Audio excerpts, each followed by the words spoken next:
માંડવીનું અરેઠ બજાર આજે પણ સજ્જડ બંધ હોવાનું સામે આવ્યું છે। સુરતના માંડવીથી હાલ મહત્વપૂર્ણ સમાચાર પ્રાપ્ત થયા છે, જ્યાં સ્ટોન ક્વોરીઓ બંધ કરાવવા મુદ્દે બજાર બંધ છે। ફક્ત મેડિકલ અને દવાખાનું ખુલ્લું રાખવામાં આવ્યું છે। આ સાથે વેપારીઓએ પણ દુકાનો બંધ રાખીને સમર્થન આપ્યું છે। 3 દિવસ સુધી બજાર બંધ રાખવામાં આવશે।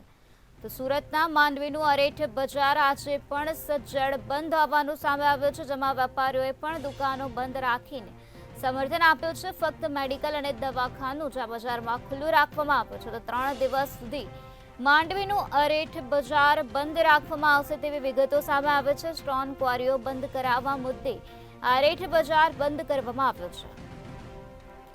તો વેપારીઓએ પણ દુકાનો બંધ રાખીને સમર્થન આપ્યું હોવાનું સામે આવ્યું છે। તો અરેઠ બજારમાં ફક્ત ને ફક્ત મેડિકલ અને દવાખાનું જ ખુલ્લું રાખવામાં આવ્યું હોવાનું સામે આવ્યું છે। તો 3 દિવસ સુધી અરેઠ બજાર બંધ રાખવામાં આવશે। સ્ટોન ક્વોરીઓ બંધ કરાવવા મુદ્દે અરેઠ બજાર બંધ કરાવવામાં આવ્યું છે, ત્યારે સતત 3 દિવસ સુધી આ બજારને બંધ રાખવામાં આવશે। વેપારીઓએ પણ દુકાનોને બંધ રાખીને સમર્થન આપ્યું છે।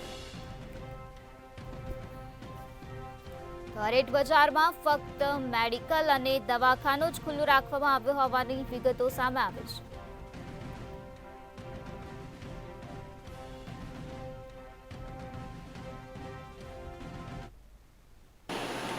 સુરતના ગ્રામ્ય વિસ્તારમાં આવેલ માંડવીના અરેઠ ગામે સ્ટોન ક્વોરી બંધ કરાવવાનો મુદ્દો સતત ચર્ચામાં છે। ગામના લોકો દ્વારા અનેક વખત રજૂઆતો કરવામાં આવી છે, આંદોલનો કરવામાં આવ્યા છે, આવેદનપત્રો આપવામાં આવ્યા છે, પરંતુ જ્યારે ગામના લોકો દ્વારા સ્વૈચ્છિક જે અરેઠ ગામનું બજાર છે તે બંધ રાખવાનો નિર્ણય કરવામાં આવ્યો છે। આજે બીજો દિવસ છે। દ્રશ્યોમાં જે રીતે જોઈ શકાય છે, માંડવીનું જે અરેઠ ગામ આવેલું છે સજ્જડ બંધ જોવા મળી રહ્યું છે। તમામ જે દુકાનો આવેલી છે તે પણ બંધ જોવા મળી રહી છે। ખાસ જે મેડિકલ અને દવાખાનું છે તે ખુલ્લું રાખવામાં આવ્યું છે। એટલે કહી શકાય કે જે સ્ટોન ક્વોરી બંધ કરાવવાનો જે મુદ્દો છે તેને લઈને ગામના લોકોમાં ક્યાંક ને ક્યાંક એક રોષ છે તે જોવા મળી રહ્યો છે। ત્યારે તમામ જે દુકાનો છે તે બંધ રાખવામાં આવી છે। કેટલાક જે મેડિકલ ચાલકો છે તેઓ આપણી સાથે છે, જોડાયા છે, એમની સાથે વાત કરીશું। શું કહેશો, જે માંડવીનું જે અરેઠ ગામ બંધ છે, 3 દિવસ સુધી બંધ રહેવાનું છે, ફક્ત મેડિકલ અને દવાખાનું ખુલ્લું રાખવામાં આવ્યું છે, શું કહેશો, શું નામ આપનું? મારું નામ ડૉક્ટર એબી ગોલ્ડન છે અને ગઈકાલથી જે અરેઠ બંધની પ્રતિક્રિયા જોરશોરથી ચાલી રહી છે અને તમામ ગ્રામજનો માનનીય સરપંચ સાહેબની આગેવાની હેઠળ જોડાયા છે। તો ક્યાંય ને ક્યાંય ક્વોરી જે ગામની નજીક આવેલી છે એ હેવી બ્લાસ્ટિંગના કારણે ગામજનોના મકાનોને તકલીફ પડે છે। બ્લાસ્ટિંગનું પ્રમાણ મોટા પ્રમાણમાં કરવામાં આવી રહ્યું છે। તો ક્યાંય ને ક્યાંય એના રજકણો દ્વારા, કરચ દ્વારા રસ્તાઓમાં પરેશાની થાય છે, ગામજનોને આરોગ્યની, હેલ્થની પરેશાની થાય છે।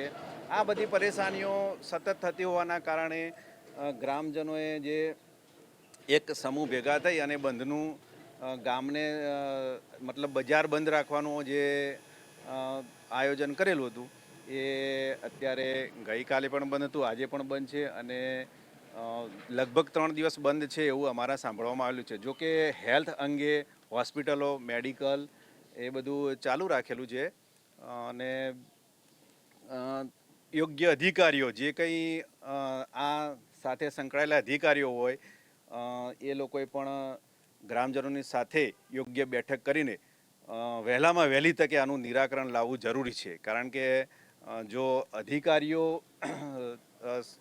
શુદ્ધ ભૂમિકા ભજવશે, કોઈ પણ ભ્રષ્ટાચાર વગરની ભૂમિકા ભજવશે તો ચોક્કસ ગ્રામજનોની તરફેણમાં પરિણામ આવશે અને એ પરિણામ લાવવું ખાસ કરીને અધિકારીઓએ આગળ આવવું પડશે।